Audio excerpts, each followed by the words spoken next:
하나님께서 우리에게 주신 말씀은 마태복음 21장 23절로 32절의 말씀입니다. 신약성경 마태복음 21장 23절로 32절의 말씀, 신약성경 35페이지에 있는 말씀을 우리 한 목소리로 같이 읽겠습니다. 예수께서 성전에 들어가 가르치실새 대제사장들과 백성의 장로들이 나와 이르되 내가 무슨 권위로 이런 일을 하느냐, 또 누가 이 권위를 주었느냐. 예수께서 대답하시되 나도 한 말을 너희에게 물으리니 너희가 대답하면 나도 무슨 권위로 이런 일을 하는지 이르리라. 요한의 세례가 어디로부터 왔느냐, 하늘로부터냐 사람으로부터냐. 그들이 서로 의논하여 이르되 만일 하늘로부터라 하면 어찌하여 그를 믿지 아니하였느냐 할 것이요, 만일 사람으로부터라 하면 모든 사람이 요한을 선지자로 여기니 백성이 무섭다 하여 예수께 대답하여 이르되 우리가 알지 못하느라 하니, 예수께서 이르시되 나도 무슨 권위로 이런 일을 하는지 너희에게 이르지 아니하리라. 그러나 너희 생각에는 어떠하냐? 어떤 사람에게 두 아들이 있는데 맏아들에게 가서 이르되 예, 오늘 포도원에 가서 일하라 하니 대답하여 이르되 아버지 가겠나이다 하더니 가지 아니하고, 둘째 아들에게 가서 또 그와 같이 말하니 대답하여 이르되 실소이다 하였다가 그 후에 뉘우치고 갔으니 그들 중에 누가 아버지의 뜻대로 하였느냐? 이르되 둘째 아들이니이다. 예수께서 그들에게 이르시되 너희에게 이르노니 세리들과 장녀들이 너희보다 먼저 하나님 나라에 들어가리라. 요한이 의의 도로 너희에게 왔거늘 너희는 그를 믿지 아니하였을 때 세리와 청년은 믿었으며 너희는 이것을 보고도 끝내 뉘우쳐 믿지 아니하였도다. 아멘. 복음 21장 23절에서 32절의 말씀 통해서 권위라는 제목으로 함께 은혜를 나누도록 하겠습니다. 예수님이 이 땅에 오셨는데요, 우리에게 하나님 나라를 가르치시고 그 하나님 나라를 우리에게 선물로 주시기 위해서 오신 줄 믿습니다.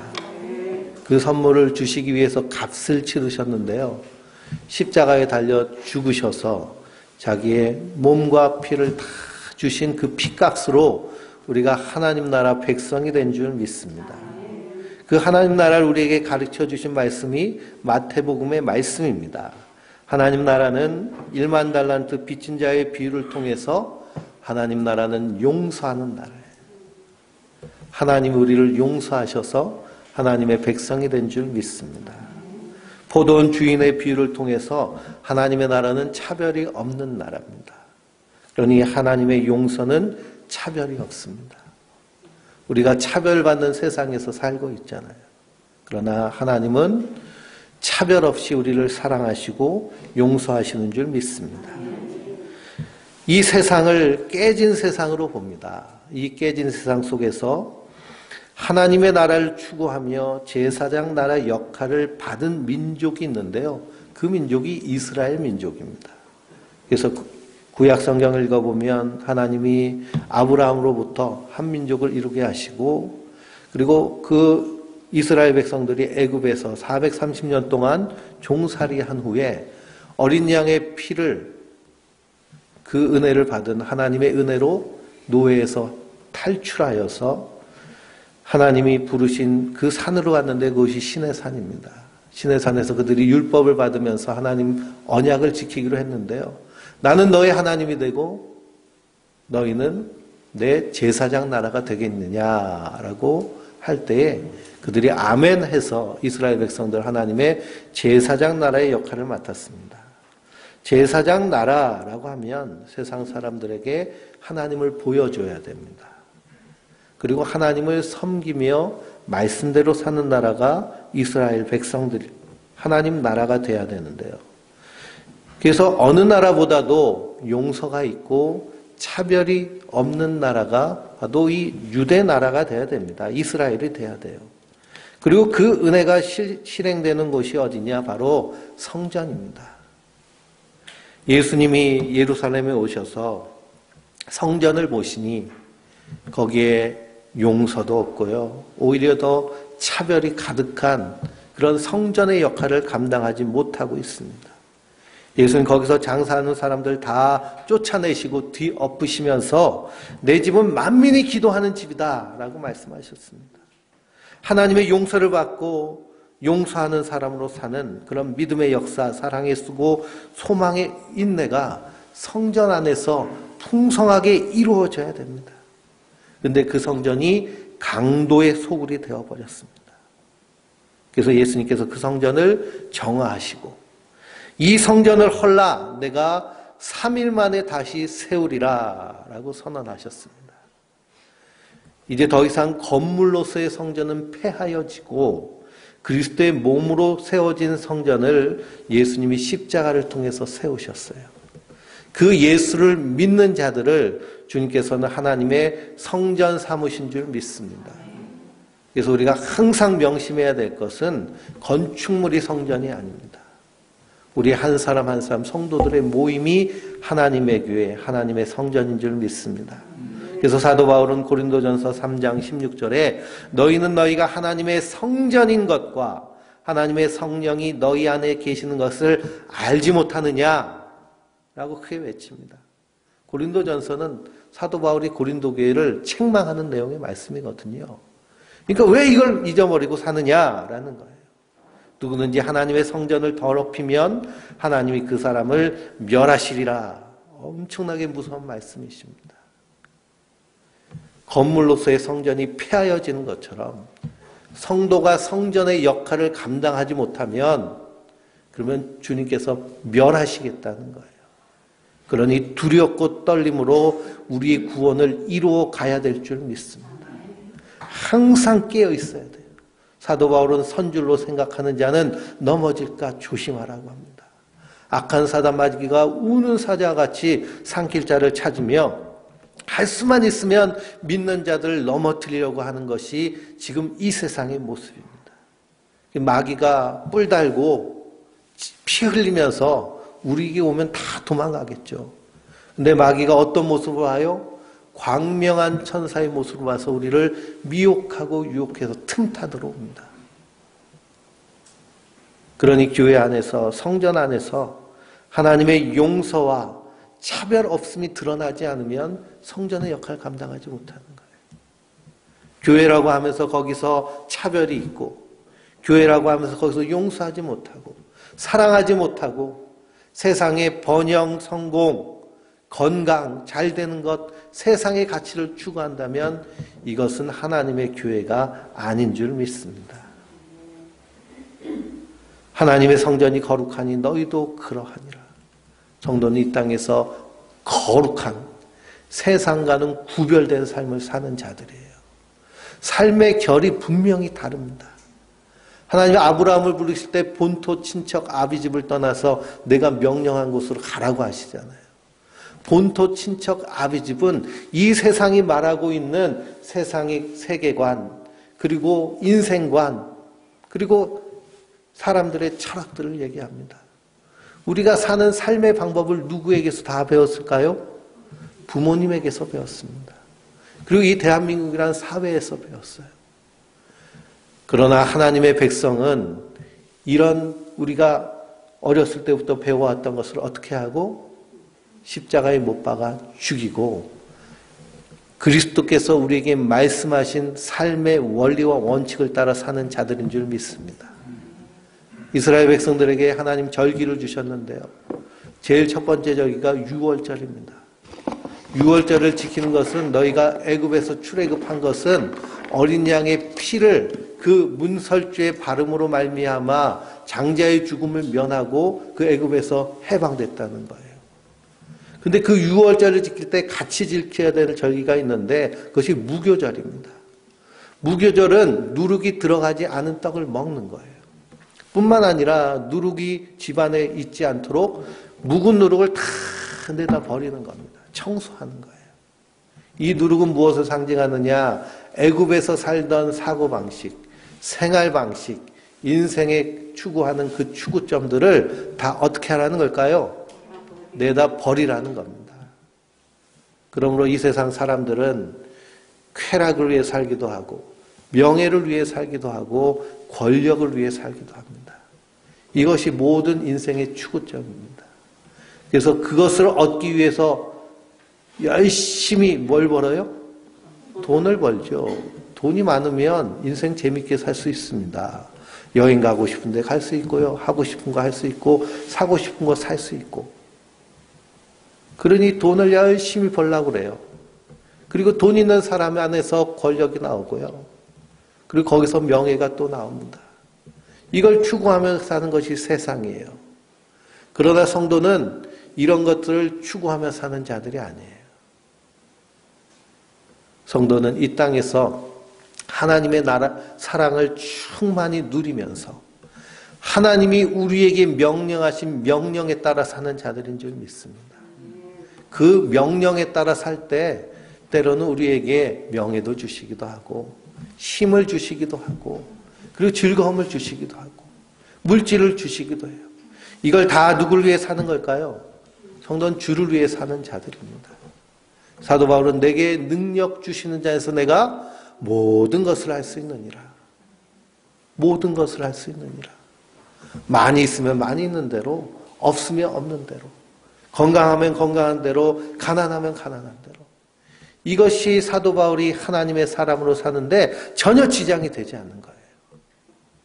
근데 세상은 뭐라고 말하나요? 비교하며 비교의식 가운데서 항상 나보다 잘 되는 사람들을 비교하면 열등감과 자존심만 세져가지고 인생이 피곤해집니다. 그런 삶을 살지 말라는 거예요. 거기서 떠나가라는 겁니다. 성도는 정신을 바짝 차려야 됩니다. 세상과 사는 방법이 다른 사람들이 성도들이에요. 그래서 환난 중에도 기뻐할 수 있는 사람들이 성도들인 줄 믿습니다. 환난은 인내를, 인내는 연단을, 연단은 소망을 이루기 때문이에요. 그러니 성도에게는 반드시 고난이 있고 환난이 있습니다. 사도 바울도 복음을 전하는데요. 하나님의 일을 하면 하나님이 막 다 숭숭 틀리게, 그래서 어떤 스님이 술술 풀립니다. 이런 유튜브 방송, 불교 방송을 하는데요. 아주 보면 기가 막혀요. 그냥 술술 풀린다고 뭐 다 잘 된대요. 그러면서 그 뒤에 불상들이 쫙 놓여져 있는데 거기 다 이름들이 써 있습니다. 그리고 제일 큰 불상 놓은 건 어떤 사람 이름일까요? 제일 많이 시주한 사람 이름이 거기 크게 써 있는 거예요. 크게. 어떤 데는 가족 이름이 쭉 써 있습니다. 교회에도 이렇게 성찬 추리할 때 밑에다가 이름 하나씩 써놓으면 참 장사가 잘 되겠죠. 그러니 하나님의 일을 하는데 슬슬 풀려야 되는데 사도 바울은 슬슬 풀렸어요? 가는 곳마다 핍박당하고 몸이라도 건강해야 되는데요. 몸도 아프고 성도들이 열심히 후원해야 되는데 그것도 안 돼서 어떻게 했어요? 자비랑으로 일하면서 복음 전했습니다. 그런데도 사도 바울은 기뻐하고 내가 기뻐하노라. 성도들에게 기뻐하라고 말해요. 그런 것들이 전혀 하나님의 나라를 사는데 문제가 되지 않기 때문에 그렇습니다. 그러니 성도가 이 땅에서 거룩한 모습이 바로 그런 모습이에요. 어떤 상황 가운데서도 세상 눈치 보지 않고 하나님의 뜻에 따라 사는 자들이 성도들인 줄 믿습니다. 지난주에 예수님이 무화과 나무를 저주하시잖아요. 그 무화과 나무를 보십니다. 그 무화과 나무는 잎사귀가 무성하지만 열매가 없는 무화과 나무. 마치 누구를 상징하는 걸까요? 열심히 율법을 지키며 성전에서 제사 드리는 이스라엘 유대인들을 상징합니다. 율법을 얼마나 열심히 지키는지요. 그 율법 내용 외에 장로의 유전 그리고 랍비의 가르침까지 다 붙여가지고 615가지의 율법을 지키는데 보통 열심히 지키는 것이 아니에요. 그런데 그렇게 율법을 지켰으면 반드시 뭐가 있어야 되는데요? 열매가 있어야 되는데 열매가 없는 겁니다. 열매가 없는 이유는 뭘까요?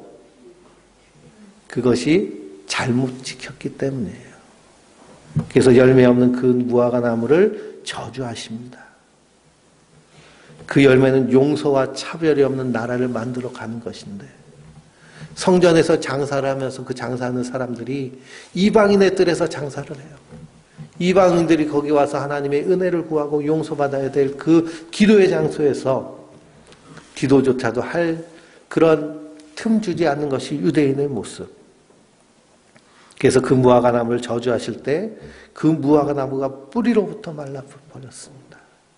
그래서 예수님께서 기도에 대해서 말씀하십니다. 내가 진실로 너에게 이르노니 만일 너희가 믿음이 있고 의심하지 아니하면 이 무화과 나무에게 된 일은 아니라 이 산더러 들려 바다에 던져지라 하여도 될 것이요 너희가 기도할 때 무엇이든지 믿고 구하는 것은 다 받으리라 라고 하셨습니다.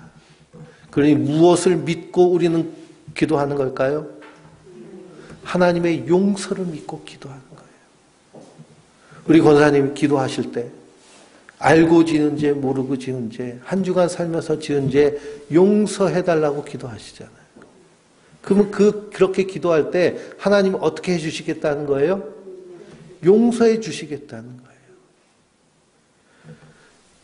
그 용서에 대한 믿음을 말씀하시는 것이 이 무화과 나무 저주의 비유에서 말씀하신 기도의 이야기입니다.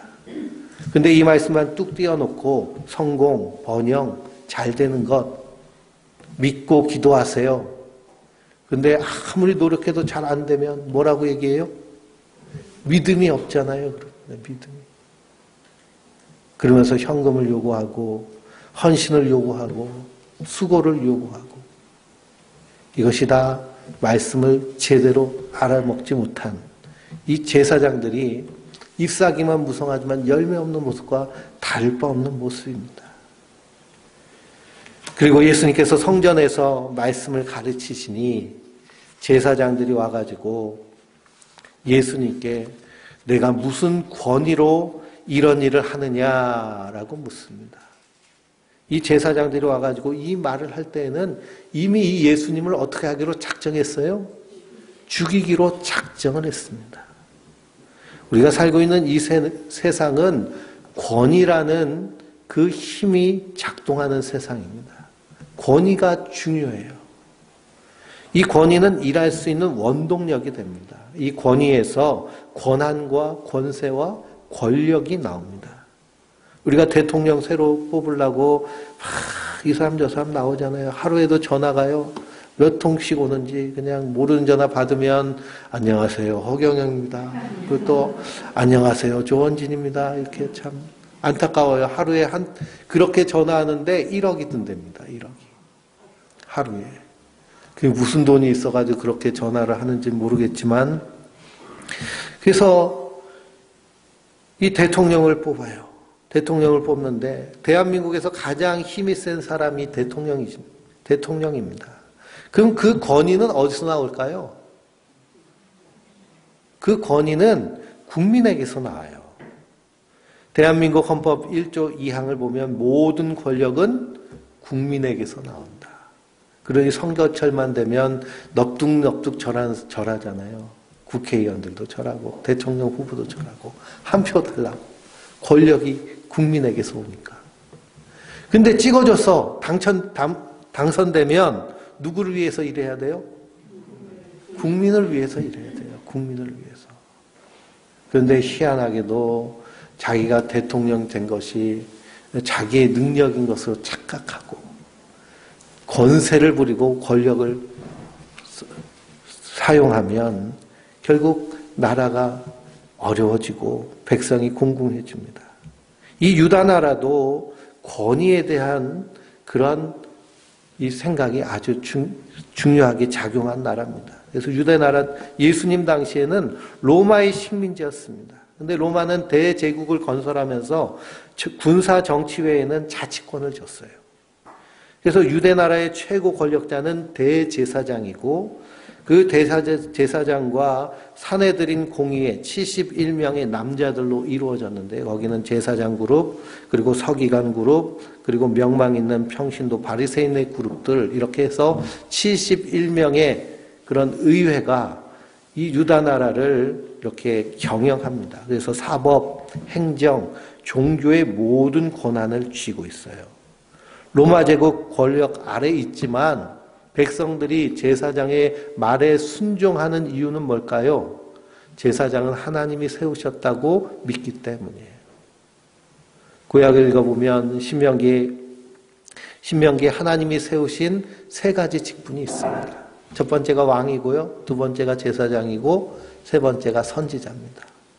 왕과 제사장과 선지자는 하나님이 세우셨다고 이스라엘 백성들 그렇게 믿습니다. 말씀에 그렇게 나와 있습니다. 그래서 제사장은 하나님의 말씀을 가르칠 뿐만 아니라 하나님께로 인도하는 역할을 하는 것이 제사장의 역할입니다. 그 제사장이 예수님을 보니 자기들의 입지가 흔들리는 거예요. 성전에서 장사하도록 허락한 것도 제사장들의 무리입니다.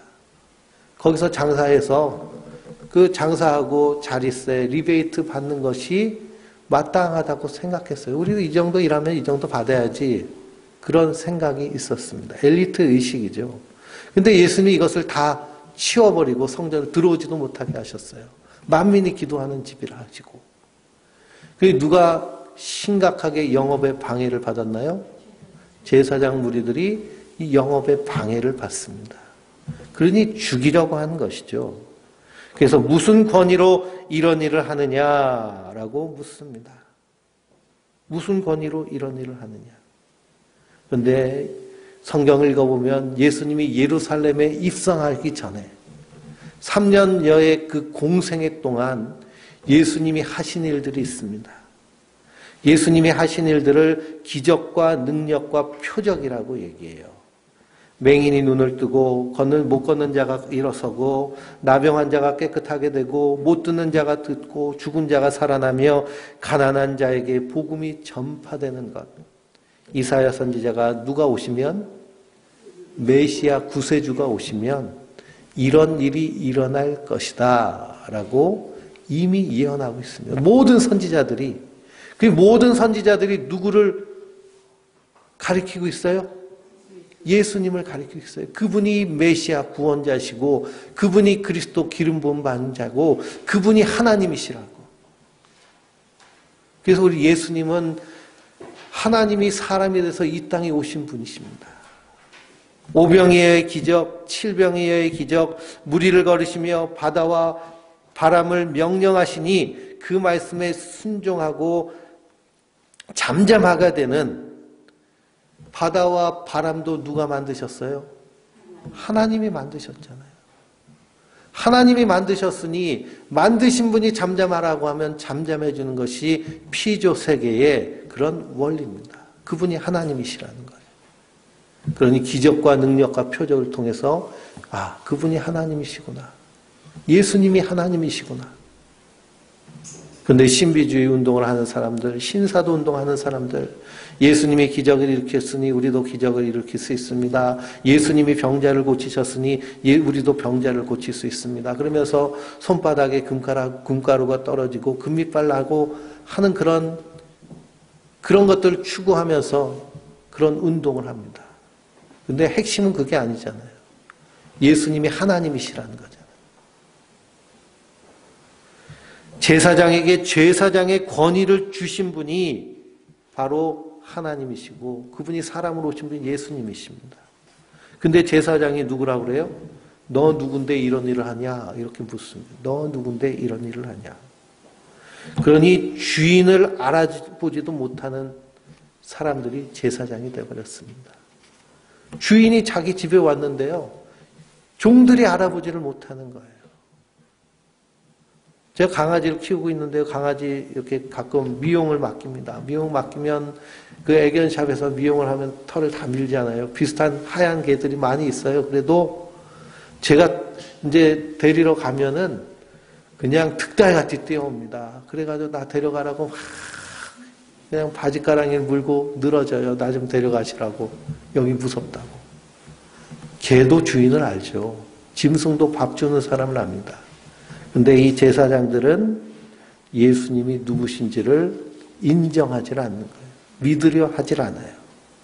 근데 놀랍게도 예수님이 십자가에 달려 가시는 그 고난의 길 가운데서 제사장들이 자기 본색을 드러냅니다. 요한복음 19장 15절을 보면 예수님을 재판할 때요, 그들이 소리를 지르되 없이 하소서 없이 하소서, 그를 십자가에 못 박게 하소서. 빌라도가 이르되 내가 너희 왕을 십자가에 못 박으랴. 그랬더니 대제사장이 대답하되 가이사 외에는 우리에게 왕이 없나이다 라고 고백합니다. 그러니 제사장은 누가 왕이에요?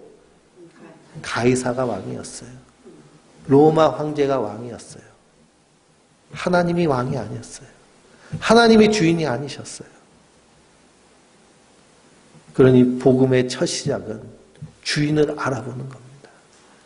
히브리서 믿음장에 그 원시 믿음은 뭘까요? 하나님이 계신 것과 그분을 찾는 자들에게 상 주시는 이심을 믿는 것이 믿음의 가장 첫 시작이에요. 하나님 계신 것. 근데 이 제사장 가이사 외에는 우리에게 왕이 없습니다. 본색을 드러내잖아요. 그러니 참 주인이 왔는데 주인을 알아보지 못하는 모습. 예수님이 그들을 향해서 다시 질문하십니다. 그들의 질문에 무슨 권위로 이런 일을 행하느냐 했더니 당시의 랍비는요, 누가 질문하면 그 질문에 대해서 다시 질문하는 그런 것이 랍비의 교육 방법인데 예수님 그들의 마음을 이미 아시죠. 하나님 중심을 보시는 하나님이시기 때문에. 그래서 세례 요한의 얘기를 합니다. 세례 요한이 하나님에게서부터냐 사람에게서부터냐. 그랬더니 이 제사장 무리들이 그거 대답하면 자기들이 곤란하게 생기니까요. 모르겠다고 얘기합니다. 모르겠다. 우리도 그런 사람들 많이 보잖아요. 청문회 같은 데 보면 모르겠다. 사과하십시오. 그러면은 유감이라고 그러지 사과는 절대 안 하고 법적 책임지지 않으려고요. 모르겠다고 하는 사람들. 그때 예수님께서 이 세례 요한의 말씀을 하시면서 예수님이 누구신지를 세례 요한이 증거한 것에 대해서 깨닫게 하시는 거예요. 마태복음 3장 7절부터 12절을 보면 요한이 요단강에서 세례를 베풉니다. 바리새인과 사두개인들도 세례 베푸는 데로 오니까 세례 요한이 뭐라고 했느냐. 독사의 자식들아, 누가 너희를 가르쳐 임박한 진노를 피하라 하더냐. 회개에 합당한 열매를 맺고 속으로 아브라함이 우리 조상이라고 생각하지 마라. 하나님은 이 돌들로도 능히 아브라함의 자손 되게 하시느니라. 도끼가 나무 뿌리에 놓였으니 좋은 열매를 맺지 아니하는 나무마다 찍혀 불에 던져지리라 라고 했습니다. 나는 너희에게 회개하기 위해서 물로 세례를 베풀지만 내 뒤에 오시는 그분은 능력이 많으신데 나는 그의 신들림에도 감당하지 못하겠고 그는 성령과 불로 세례를 베푸실 것이다 라고 말합니다. 성령으로 세례받는 자는 구원에 이르고 불로 세례받는 자는 어떻게 할까요? 심판 가운데 이르게 되는 줄 믿습니다. 손에 키를 들고 자기 타작마장을 정하사 알곡을 모아 곳간에 들이고 쭉정이는 꺼지지 않는 불에 던지시는 분이 바로 예수님이세요. 세례 요한이 이렇게 선포한 것, 내 뒤에 오시는 이분 예수님이 심판의 주인이시며 구원의 주인이시라는 겁니다. 우리가 사랑의 하나님 하면서 하나님의 구원만 생각하지만 하나님의 구원에 있다는 것은 반드시 뭐가 있다는 거예요? 심판이 있다는 겁니다. 요한복음 1장 19절을 보면 보라 세상 죄를 지고 가는 하나님의 어린 양이로다. 나도 그를 알지 못하였으나 내가 그에게 물로 세례를 줄 때 성령이 비둘기같이 임하는 것을 보고 내가 그가 하나님의 아들임을 증언하노라. 세례 요한은 누구를 증거한 거예요? 예수님을 증거한 거예요. 구약의 선지자들 다 누구를 증거하는 걸까요? 예수님을 증거하는 거예요. 모세오경 우리가 공부해보면 율법에 나와 있는 절기와 제사와 도피성 모든 것들이 다 누구를 얘기하고 있어요? 예수님 얘기하고 있어요. 예수님 믿으라고. 예수님 아니면 살 길이 없다고. 구약에 나와 있는 하나님의 그 진노, 그것이 오롯이 지금 우리가 살고 있는 이 땅 위에도 동일하게 임하고 있는 줄 믿습니다. 피할 길은 오직 예수, 구원은 오직 예수. 예수님이 행하신 모든 기적과 능력과 표적을 보면 예수님을 믿어야 마땅한데요. 그들은 하나님 나라에 관심이 없는 거예요. 용서, 차별 없는 것 관심이 없어요. 자기 배만 두들기면서 사면 되는 걸로 알았습니다. 그래서 예수님께서 비유로 말씀하십니다. 무화과 나무의 저주 사건 이후에 예수님이 세 가지 비유를 하시는데요. 그래서 오늘 읽은 말씀이 두 아들의 비유, 그 다음 나오는 비유가 포도원 농부의 비유, 그 다음에 나오는 비유가 혼인잔치의 비유가 나옵니다.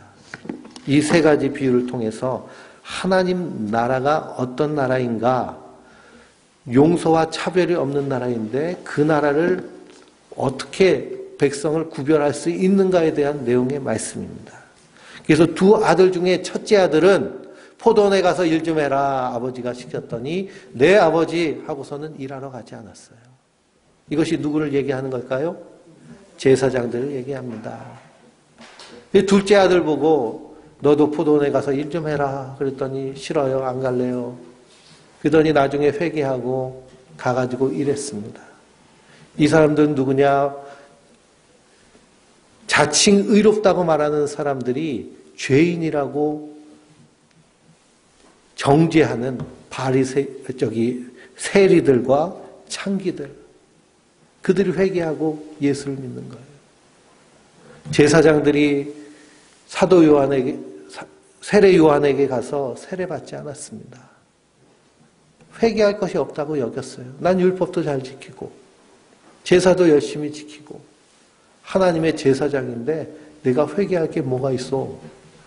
나는 다 잘 율법대로 살고 있는데. 바리새인들도 그랬어요. 그러니 세례 요한의 세례는 어떤 사람이 받았을까요? 스스로 죄인이라고 인정하고 회개하는 사람들이 나가서 받았습니다. 그런데 하나님 나라는 어떤 사람에게 허락된 나라일까요? 두 아들의 비유를 통해서 회개하는 사람들에게 허락된 나라가 하나님의 나라인 줄 믿습니다. 하나님의 용서가 있습니다. 하나님의 용서를 받기 위해서는 반드시 뭘 해야 될까요? 회개해야 돼요. 우리가 용서와 용납을 구별을 잘해야 됩니다. 용서라는 것은요, 내가 어떤 하나님께 잘못했을 때 가가지고 하나님 나 잘못했어요, 용서해 주세요 하고 용서를 빌 때 용서를 받고, 이럴 때 용서가 성립되는 겁니다. 그런데 나한테 저 사람이 잘못했어요. 그런데 와가지고 미안하다고 안 하고 그냥 모른 척해요. 근데 내가 마음이 넓어요. 그래, 예수님 사랑으로 그냥 용서해줘야지 하고 한 용서는 그게 용서일까요? 그건 용서가 아니라 용납이에요. 아이들이 잘못하잖아요. 근데 아이들이 잘못하고 와가지고 죄송해요 엄마 잘못했어요 용서해 주세요 하면 용서가 되지만, 잘못했는데도 뻔뻔하게 다녀요. 내가 엄마니까 참지. 이건 용납하는 거예요. 하나님은 세상을 용납하고 계시지만 그 용납은 영원하지가 않습니다. 반드시 심판하실 거예요. 그럼 어떤 사람이 하나님 나라의 백성이 되나요? 용서받은 사람이 하나님 나라의 백성이 돼요. 용서받기 위해서 필요한 건 뭘까요? 회개하는 것이 필요한 줄 믿습니다. 스스로 의롭다고 생각하면 회개할 것이 없습니다. 그러니 죄에 대해서 잘못 배우면 평생 신앙생활 하다가도 회개하십시오라고 하면, 목사님 내가 회개할 게 뭐가 있다고 자꾸 회개하라고 하세요. 이번 주일날 그냥 하루 종일 밭에서 일만 하고 사람 만난 게 교회에서 처음 만난 건데 나보고 회개하라고 하면 난 억울해요. 제가 시골에서 목회할 때 집사님 그러시더라고요. 집사님 하신 것이 얼마나 열심히 일하는지요. 텔레비도 안 봐요. 그 집사님은 그냥 해 뜨면 나가서 일하고요. 해 지면 들어와가지고 밥 먹고 주무세요. 근데 회개하라고 그러니까 그게 서글픈 겁니다. 잘못한 게 없는데. 근데 성경에서 말하는 회개는 하나님이 주인인데 내가 주인 노릇하는 것도 회개잖아요. 우리가 예수를 믿고 구원받았어도 하루의 삶을 돌아보면 정말 하나님 주인으로 살고 계신가요? 예수님이 주인 되셔서 예수님 말씀대로 주님 말씀하시면 내가 멈춰서고 가라시면 가고 있나요? 사실 내 멋대로 살잖아요. 그러니 예수 믿고 우리가 구원에 이르렀어도 날마다 주님 앞에 예수님 없이 나 한순간도 살 수 없군요 하고 나와서 회개하는 자들이 성도들인 줄 믿습니다.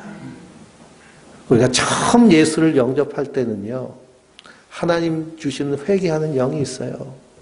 그래서 저도 고등학교 1학년 때 수련회 갔다가 은혜 받고 성령님이 임하시는 체험을 했는데요. 얼마나 눈물 콧물 나면서 회개가 나는지 그냥 예배당에 앉아만 있어도 눈물이 줄줄 나요. 회개가 되고. 우리 성도님들 다 그런 경험이 있으실 겁니다. 삶 공부를 하면서 나눠보면요, 나는 이렇게 특별한 회개의 경험이 없어요. 뭐 그렇게 말씀하시는데 얘기를 쭉 들어보고 생각해 보니까 그때 하나님 은혜 주셔서 하나님 백성 삼으셨구나. 그게 다 나오더라고요. 그러나 하루하루 살면서 우리가 하나님 앞에 회개할 것이 있습니다. 예수님도 분명히 말씀하셨어요. 목욕한다는 다시 씻을 것이 없지만 손발은 씻는다. 우린 다 그리스도의 피로 목욕한 자들이에요. 그렇지만 우리가 목욕하고 와서도 하루 종일 돌아다니고 잘 때 그냥 안 자잖아요. 손발 닦고 이빨 닦고 자듯이. 성도는 날마다 예수님 은혜로 살기 때문에 그 회개하는 그런 모습, 심령으로 사는 자들이 성도들인 줄 믿습니다. 하나님 우리를 의롭게 보시지만 우리는 항상 용서받은 죄인이라는 사실을 잊지 마시기 바랍니다. 우리가 수요일날 에베소서를 함께 나누고 있는데요. 에베소서 1장 27절을 보면 사도 바울이 빌립보서 1장 27절을 보면 사도 바울이 이런 말씀을 하는데 한번 찾아보실까요? 빌립보서 1장 27절입니다. 27절 오직 너희는 그리스도의 복음에 합당하게 생활하라. 이는 내가 너희에게 가보나 떠나 있으나 너희가 한 마음으로 서서 한 뜻으로 복음의 신앙을 위하여 협력한 것과 그랬습니다. 그러니 우리는 어떤 생활을 해야 돼요? 그리스도의 복음에 합당하게 생활을 해야 돼요. 그 다음 절을 읽어보면 무슨 일에든지 대적하는 자들 때문에 두려워하지 아니하는 일을 듣고자 함이라. 이것이 그들에게는 멸망의 증거요 너희에게는 구원의 증거니 이는 하나님으로부터 난 것이라 그랬습니다. 이 빌립보 교회도 박해받는 교회였거든요. 복음으로 살면 반드시 어떤 사람들이 있을까요? 대적하는 사람들이 있습니다. 그런데 그 대적하는 사람들 때문에 뭐 하지 않는 것? 두려워하지 않는 것을 보기를 원한다는 거예요. 사도 바울도 대적하는 사람 때문에 두려워하지 않았습니다. 왜 그러냐? 대적하는 것이 무슨 증거이기 때문에? 멸망의 증거이기 때문에. 내가 복음으로 살고 복음을 전하는데 누가 대적해요? 그럼 그건 무슨 증거라고요? 멸망의 증거예요. 그러니 우리 두려워할 필요가 있을까요? 없을까요? 두려워하지 말아야 됩니다. 멸망의 증거를 받았구나. 그러니 우리가 알고과 쭉정이는 우리가 나눌 문제가 아니죠. 하나님이 예수님이 구별하실 것이죠. 그러나 대충은 알 수 있습니다. 멸망의 증거가 무엇인지를 아니까. 또 그것이 우리에게는 무슨 증거예요? 구원의 증거예요. 예수님 분명히 말씀하셨잖아요. 산상수훈에서도 누구든지 예수를 위해 살면 반드시 뭐가 온다고요? 박해가 온다고. 미워하고 박해하고. 그럴 때 예수님 뭐라고 그러세요? 기뻐하고 즐거워하라고 하십니다. 아니 사람들한테 미움받고 멸시받고 박해받는데 기뻐하고 즐거워하래요. 너희 상이 어디에 있다는 거예요? 하나님 나라에 있구나. 네가 정말 예수님 잘 믿고 있구나. 그래서 사도행전 읽어보면 사도들이 복음 전하다가 금과 은은 내게 없거니와 내가 있는 것을 내게 주노니 나사렛 예수의 이름으로 일어나 걸어라 해서 일으켜 세웠더니 제사장이 와서 뭐라고 해요? 위협하잖아요. 예수를 전하지 말라고. 그러면서 때리면서 겁주면서 혼냅니다. 근데 그들이 돌아오면서 기뻐했어요. 어떤 삶을 살고 있었음을 알았어? 복음에 합당한 삶을 살고 있음을 깨달아서. 그래서 2장 1절 한번 읽어볼까요? 그러므로 그리스도 안에 있는 무슨 권면이나 사랑의 무슨 위로나 성령의 무슨 교제나 궁율이나 자비가 있거든 그랬습니다. 그리스도 안에서, 그러니까 하나님의 성전이면 우리 안에서 무슨 일이 있어야 되느냐? 권면과 사랑과 위로와 교제와 궁율과 자비가 있어야 될 줄 믿습니다. 그래서 믿음의 앞선자, 목회자는요, 또 목회자 안에는 또 장로와 중직을 맡은 분들은 열심히 뭐 해야 돼요? 권면해야 돼요, 권면. 믿음으로 살자고, 말씀대로 살자고, 예수님의 뜻대로 살자고 권면하는 것이 믿음의 앞선 자들이에요. 그런데 권면할 때 그 권면을 잘 받으면 그게 무슨 증거예요? 구원의 증거예요. 당신 뭔데 나한테 그런 소리 하냐고 그러면 어떻게 되는 거예요? 멸망의 증거가 되는 겁니다. 근데 우리가 권면하기를 두려워해요. 하도 삐지니까. 그러나 성도 교회 안에서는 이러한 권면과 사랑과 위로와 교제와 궁율과 자비가 풍성해야 될 줄 믿습니다. 회개하는 자가 용서받고요. 용서받은 자가 하나님의 성전이 돼서 이 하나님의 일을 풍성히 이루며 사는 것이 하나님 나라를 누리며 사는 것인 줄 믿습니다. 세상은 주인이 누군지 모르며 삽니다. 그러나 성도는 주인이 누군지를 분명히 알고 사는 자들이에요. 그래서 풀은 마르고 꽃은 시드나 주의 말씀은 영원하니 우리 안에 하나님의 말씀이 영원히 임재하여서 영원한 하나님 나라를 소망하며 믿음으로 살게 하시는 줄 믿습니다. 그 믿음으로 날마다 하나님의 성전의 역할을 감당하는 하나님의 사람들 되시길 주님의 이름으로 축원드립니다.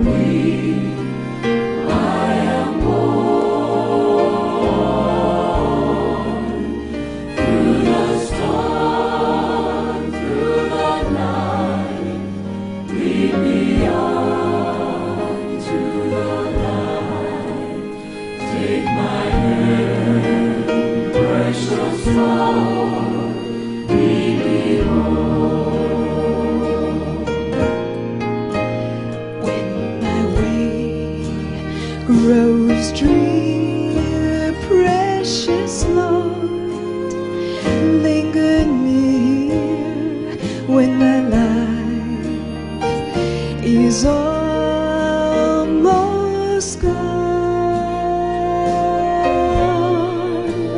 Hear my cry, hear my call, hold my hand lest I fall.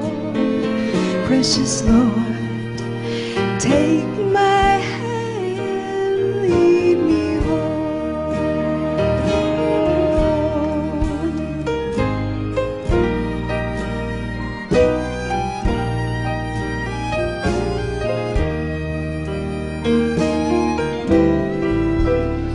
When the shadows appear and the night draws near and the days pass and gone, at the river I stand, guide my feet, hold my hand, take my hand, precious Lord.